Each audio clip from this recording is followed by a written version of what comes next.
মামা তোমার নামটা কি? বিপ্লব। মিথ্যা কথা কবা না। না। তুমি হিন্দু না মুসলমান? মুসলমান। তোমার কটা কথা বলে দিয়ে যাবো, কথা কটা যদি সত্য হয় সত্য বলবা তো? জি। একবার কও বিসমিল্লাহ। বিসমিল্লাহ। আরেকবার কও সুবহানাল্লাহ। সুবহানাল্লাহ। রাগ করলা? না। এই নামগুলো নিলে ভালো না ক্ষতি? ভালো। তোমার চারটে কথা বলে দিয়ে যাবো, কথা চারটা যদি সত্য হয় সত্যই বলবা, মিথ্যার আশ্রয় নিবা, আল্লাহর কাছে ঠেকা থাকবা। কি কইছি কথাটা বুঝতে পারছো? জি। মুখ পাকাও। তুমি এমন একটা ব্যক্তি যে কয় আইলো তার পিছেই যাও, গেলে পরে তোমার ক্ষতি হয়, লাভ হয় না। কথাটা ঠিক না বে ঠিক? ঠিক। রাগ করলা? না না। যখন তোমার কাছে টাকা পয়সা থাকে তখন তোমার আপন বন্ধু বান্ধব, কাছের মা বাবা মা থাকে। যখন তোমার কাছে টাকা পয়সা থাকে না, তোমার আত্মীয় স্বজন কোনো বন্ধু বান্ধব তোমার কাছে থাকে না।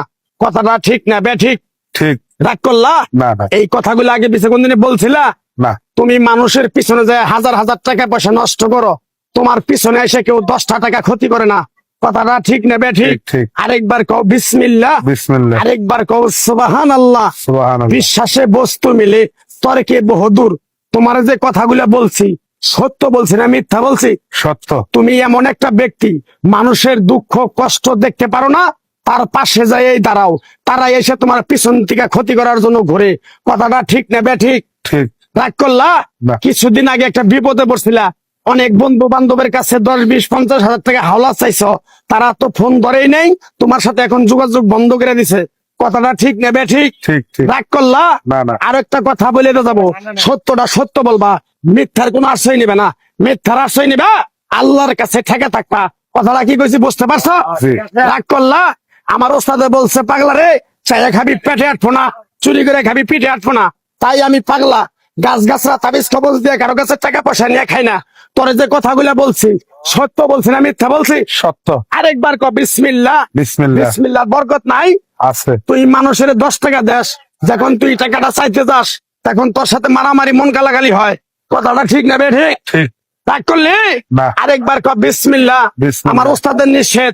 এই পাগলা, তুই আমার সাথে 28 বছর ইন্ডিয়ায় থাকলি, তুই বাংলাদেশে চলে যাবি, তোরে এক টুকরা গাছ দিয়ে যাই, এই গাছটা 10টা জায়গায় বিলিয়ে দিবি, তোর জনের উপকার হলে তোর জন্য আমার জন্য দোয়া করব। তাই আমি আমার ওস্তাদের কথা মান্য করিয়া, তোর কপাল নসিব ভালো, তোরে আমি এক টুকরা গাছ দিয়ে যাবো, গাছটা নিতে পারবি? পারবি? পারবো। আরেকবার ক বিসমিল্লাহ। বিসমিল্লাহ। বিশ্বাসে বস্তু মিলে তর্কে বহুদূর। আমার ওস্তাদে বলছে, এই পাগলা, তোর মুখের কথা যদি কেউ বিশ্বাস না করে তার সাথে তুই কথা বলবি না। তাই আমি আমার ওস্তাদের কথা মান্য করে এই তাবিজ গাছ গাছরা দিয়া কারো কাছে টাকা পয়সা নিয়ে খাই না। তোর কাছ থেকে সামান্য কিছু টাকা নিয়ে আমি একসঙ্গে হোটেলে খামু, দিতে পারবি? পারবো। পারবি? পারবো। হাইট লাগবো না, তোর মনটা খুবই বড়। কেউ 50 টাকা চাইলে তোর 5,000 টাকা দিয়ে দেস। কথাটা কি করছি বুঝতে পারছ? জি। আরেকবার কবি বিসমিল্লাহ। বিসমিল্লাহ। বিসমিল্লাহ বলার সাথে সাথে তুই আমারে 500 টাকা দিবি, তোর এক টুকরা গাছ দিয়ে যাবো। এই গাছটা তুই নিয়ম কারণ মাইনা ব্যবহার করবি, আল্লাহ তোরে মুক্তি করবো। কথাটা কি কইছি বুঝতে পারছ? জি। আরেকবার ক বিসমিল্লাহ। বিসমিল্লাহ। তোরে গাছটা দিমু, টাকা ছাড়াই দিমু, তোরে আমি টাকা নিবো না, মন থেকে তোরে বললাম। গাছটা যদি দেওয়ার পরে তোর যদি উপকার হয়, মসজিদে তুই 20টা বন্দি কিনে দিতে পারবি? হ্যাঁ পারবি? পারবো। আরেকবার কবি বিসমিল্লাহ। বিসমিল্লাহ। পিছন দিকে তাকাবি না, ডাইরেক্ট চলে যাবি। যা যা যা যা যা।